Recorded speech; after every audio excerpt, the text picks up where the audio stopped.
Hello students, आज की video start करने से पहले कुछ इम्पोर्टेंट पॉइंट्स डिस्कस करते हैं। अच्छा बच्चे, जैसे हमने लास्ट क्लास में भी पढ़ा था कि जैसे हम डिटर्मिनेंट ऑफ ए निकालते हैं तो हम कैसे निकाल लेते हैं, जैसे कि अगर हम कॉरस्पॉन्डिंग एलिमेंट को उससे कोफैक्टर से मल्टीप्लाई कर देते हैं, A12 plus small a13 into capital A13। But अगर हम दूसरा पॉइंट देखेंगे, if elements of a row or column are multiplied with cofactors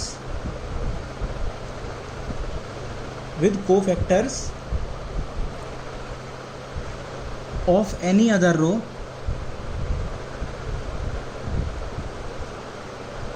or column, then their sum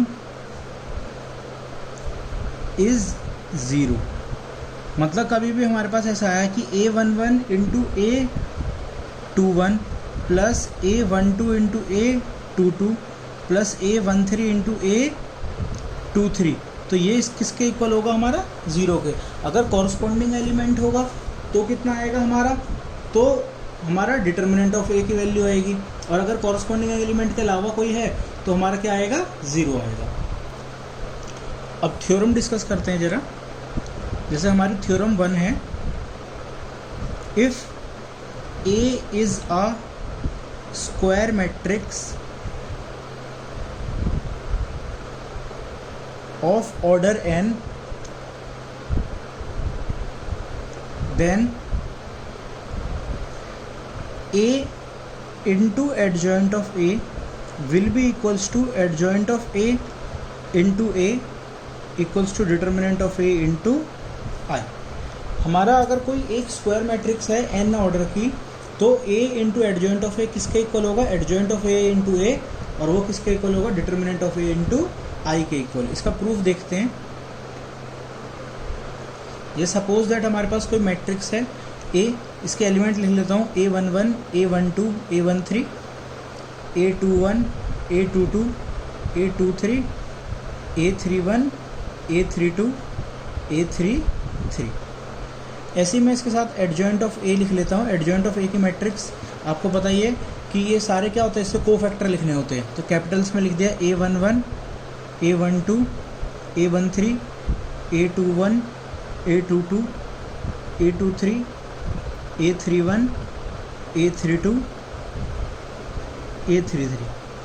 अब मैं इसके लेफ्ट हैंड साइड देखूं, क्या करना है मुझे? A into adjoint of A, तो हमने लिया A into adjoint of A। A into adjoint of A कैसे होगा? अगर हम इनकी मल्टीप्लिकेशन करें तो बच्चे देखिए कि पहले ये फर्स्ट रो इसके फर्स्ट कॉलम से मल्टीप्लाई होगी, और क्या होगा हमारा? A11 into A11, A12 into A12, A13 into A13। और हमें पता है कि जब कॉरस्पॉन्डिंग एलिमेंट उसके कोफैक्टर से मल्टीप्लाई होता है तो क्या मिलता है मुझे? हमें क्या मिलता है? Determinant of A. तो मैं यहाँ पे सीधा डिटर्मिनेंट ऑफ ए लिख दूँ। ऐसे ही जब मैं इस रो को इस कॉलम से करूँगा तो ये कॉरस्पॉन्डिंग एलिमेंट इसके कोफैक्टर से मल्टीप्लाई नहीं हो रहे, तो इसका मतलब इसकी वैल्यू कितनी आएगी? 0। सेम इस केस में भी कितनी आएगी? 0। जब हम नीचे देखेंगे सेकेंड रो को फर्स्ट कॉलम से करेंगे तो भी कॉरस्पॉन्डिंग नहीं है, तो 0। सेकंड रो को सेकंड कॉलम से करोगे तो देखो A21, A21, A22, A22, A23, A23। इसका मतलब क्या आ जाएगा? ये डिटर्मिनेंट ऑफ ए आएगा। ऐसे जब इसको थर्ड कॉलम से करेंगे तो 0 आएगा, 0, 0 और डिटर्मिनेंट ऑफ ए। अब इस पूरी मैट्रिक्स में से, अच्छा ये एक मैट्रिक्स है तो इसमें से मैं क्या करूँगा? मॉड ए को, मतलब डिटर्मिनेंट ऑफ ए को क्या ले लेंगे? बाहर कॉमन ले लेंगे। डिटर्मिनेंट ऑफ ए बाहर कॉमन ले लिया। अच्छा देखो, ये मैट्रिक्स है इसलिए मैं सारे डिटर्मिनेंट ऑफ ए को कॉमन ले रहा हूँ। अगर ये डिटर्मिनेंट होता तो क्या होता? इस रो से भी ये कॉमन आता, इस रो से भी कॉमन आता, और इस रो से भी कॉमन आता। आपको पता है ना ये चीज़ कि मैट्रिक्स के अंदर जो भी क्वांटिटी मल्टीप्लाई होती है वो सारे एलिमेंट से मल्टीप्लाई हो जाती है, और डिटर्मिनेंट के अंदर से जब हम कॉमन लेते हैं तो किसी भी रो या किसी भी कॉरस्पॉन्डिंग कॉलम से लिया जाता है। तो ये बन गया 1 0 0 0 1 0 0 0 1 A into adjoint of A equal to determinant of A, और ये क्या है हमारा आइडेंटिटी मैट्रिक्स है, तो एडजॉइंट ऑफ ए ये आ गया हमारा डिटर्मिनेंट ऑफ ए इंटू आई। इस तरह से हमने इसको प्रूव कर दिया। अगला पॉइंट देखते हैं हम।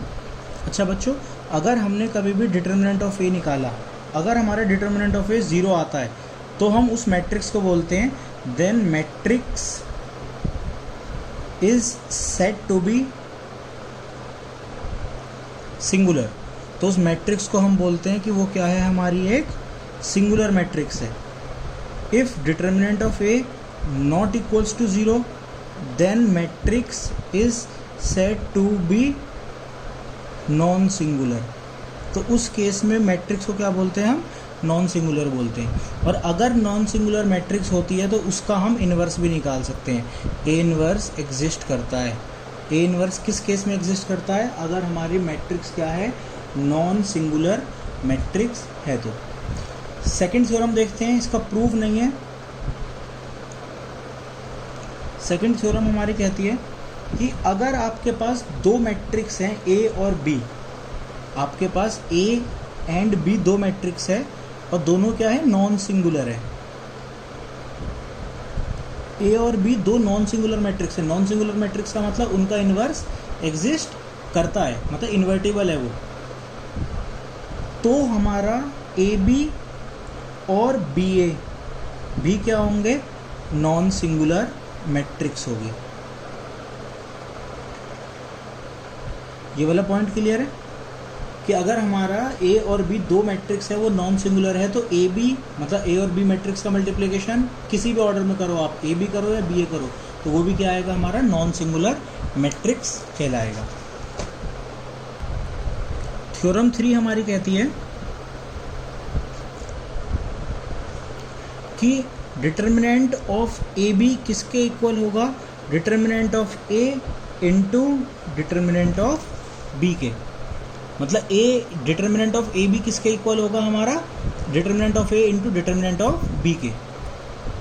अब हम देखते हैं, अगर हमारे पास कोई एक स्क्वायर मैट्रिक्स है किसी भी ऑर्डर की हो, उसका हम एडजॉइंट का डिटर्मिनेंट कैसे निकाल सकते हैं। अच्छा, हमने एक पॉइंट अभी पीछे पढ़ा था कि A into adjoint of A किसके इक्वल होता है, adjoint of A into A equals to determinant of A into identity matrix के। अगर मैं इसको अब देखूं, A into adjoint of A equal to determinant of A into I लिख सकता हूं। अब A into adjoint of A, determinant of A क्या होगा हमारा, डिटर्मिनेंट ऑफ ए को हम लिख सकते हैं इस तरह से,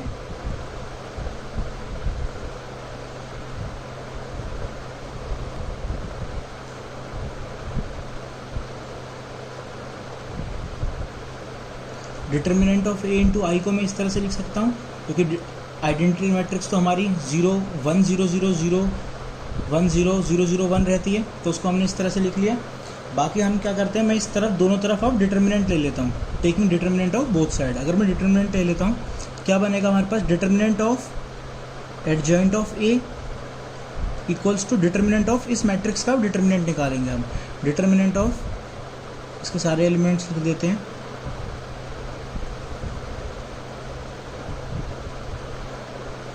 अब हम ये प्रॉपर्टी यूज़ करते हैं, ए इंटू बी का जब डिटर्मिनेंट निकलता है किसके इक्वल होता है वो, determinant of A into determinant of B के। इसी तरह हम इधर लिखते हैं, तो ये क्या हो जाएगा, determinant of A into determinant of adjoint of A equals to, अब इस रो में से भी मैं डिटर्मिनेंट ऑफ ए कॉमन लूँगा, इस रो में से भी डिटर्मिनेंट ऑफ ए और इस रो में से भी, क्योंकि इसका क्या है, ये डिटर्मिनेंट निकल रहा है। जब हमने पीछे किया था तो ये क्या था, हमारे मैट्रिक्स थी, मैट्रिक्स होता तो सिर्फ एक ही बार कॉमन आता, लेकिन ये डिटर्मिनेंट है तो हर रो या हर कॉलम में से आप कॉमन लोगे। तो इस रो में से मैंने लिया, इसमें से लिया और इसमें से लिया, तो क्या बन जाएगा मेरे पास, 3 बार आ गया ये कॉमन। तो डिटर्मिनेंट ऑफ ए का क्यूब इनटू में 1 0 0 0 1 0 0 0 1, ये हमारे मैट्रिक्स बन गई। अब ये तो आइडेंटिटी मैट्रिक्स है, ये तो मल्टीप्लाई होकर 1 ही आएगा। तो और यहाँ पे क्या है हमारा, डिटर्मिनेंट ऑफ ए, ये ए क्यूब है, इससे ये एक बार कैंसिल हो जाएगा, बचेगा मेरे पास एडजॉइंट ऑफ ए का determinant equal to determinant of A का स्क्वायर। तो इससे एक बात क्लियर है कि कभी भी हमारा, जैसे मान लीजिए suppose if A is a square matrix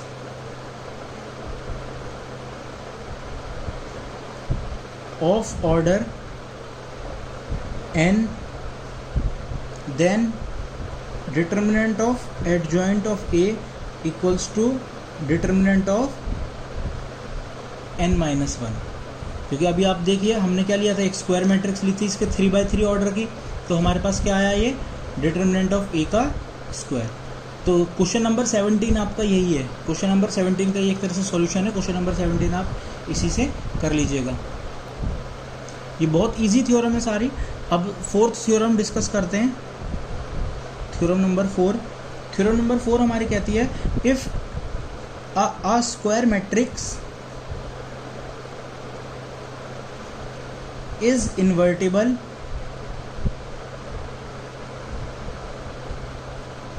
if and only if A is non singular.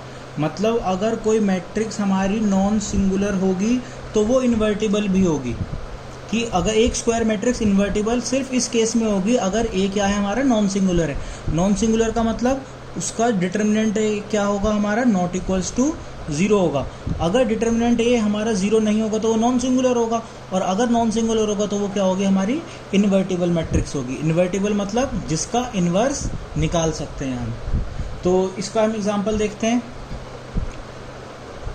तो हमने दो मैट्रिक्स मान लेते हैं, हम दो मैट्रिक्स सपोज कर लेते हैं, ए और बी दो मैट्रिक्स है, वो इन्वर्टिबल है। अगर वो इन्वर्टिबल है तो इस तरह से होगा A into B equals to B into A equals to identity matrix हमारी। मैं दोनों तरफ डिटर्मिनेंट ले लेता हूँ, determinant of A B equals to determinant of B A equals to determinant of identity matrix. इसका मतलब आ गया determinant of A B equals to determinant of B A equals to identity matrix का determinant कितना होता है, हमारा 1 होता है। अब मैं इसको ऐसे लिख सकता हूँ, determinant of A B equals to 1, सिर्फ एक को कंसिडर कर लिया। इससे मुझे पता चलता है कि determinant of A into determinant of B equals to कितना आ गया, हमारा 1 आ गया, ये ऊपर वाली प्रॉपर्टी का यूज़ करते हुए। और जब हमारा determinant of A into determinant of B 1 है, इससे हमें एक चीज़ पता चलती है कि mod determinant of A not equals to 0। कि डिटर्मिनेंट ऑफ ए तो मेरा 0 नहीं है, क्योंकि दो चीज़ों को मल्टीप्लाई करके 1 आ रहा है तो उनमें से कोई 0 तो हो नहीं सकता।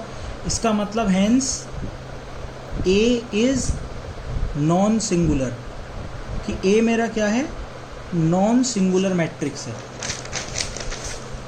अब ए नॉन सिंगुलर मैट्रिक्स है, हमने दूसरी चीज़ पढ़ी थी, दूसरी प्रॉपर्टी अगर हम इसमें लगाते हैं कि A into adjoint of A किसके इक्वल होता है, adjoint of A into A equal to determinant of A into I. ये ऊपर हमने प्रॉपर्टी पढ़ी थी अभी। अब इस डिटर्मिनेंट ऑफ ए को अगर मैं इधर की तरफ, ये यहाँ पे मल्टीप्लाई का है, इधर आके किसका हो जाएगा, डिवाइड का। तो इसको मैं अगर डिवाइड में ले लेता हूँ तो क्या बनेगा मेरे पास, ये ए, इसको इस तरह से लिख सकता हूँ, ये डिटर्मिनेंट ऑफ ए को मैंने इधर डिवाइड का ले लिया, 1 upon determinant of A into adjoint of A equal, इस तरह से इधर भी ले लेते हैं इसको, 1 upon determinant of A into adjoint of A into A equals to identity matrix है हमारा। और हमने ऊपर देखा अभी कि ए इंटू बी मेरा B into A equals to I है। इसका मतलब जो बी मैट्रिक्स है ये इसके इक्वल है, तो मतलब बी किसके इक्वल हो गया, B equals to 1 by determinant of A into adjoint of A. और यही हमारा क्या होता है, यही हमारा इन्वर्स का फॉर्मूला हो जाता है कि ए इन्वर्स क्या हो गया, 1 upon determinant of A into adjoint of A. इन सब थ्योरम्स को आप जरूर देख लीजिएगा। बाकी क्वेश्चन नंबर 17 मैंने आपको पहले बता दिया कि उसी से आपको क्वेश्चन नंबर 17 हो जाएगा, जिसमें आपको कह रहा है कि लेट ए, क्वेश्चन नंबर 17 में जैसे क्या पूछ रहा है, let A be a non singular square matrix of order 3/3।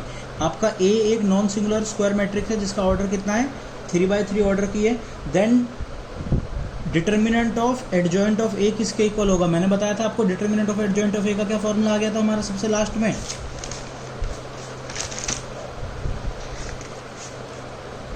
Determinant of ए की पावर n-1। तो हम सिंपल इसमें ये लगा सकते हैं कि क्या हो जाएगा हमारा डिटर्मिनेंट ऑफ ए की पावर 3-1, ऑर्डर 3 है इसका, तो क्या आ गया डिटर्मिनेंट ऑफ ए की पावर 2।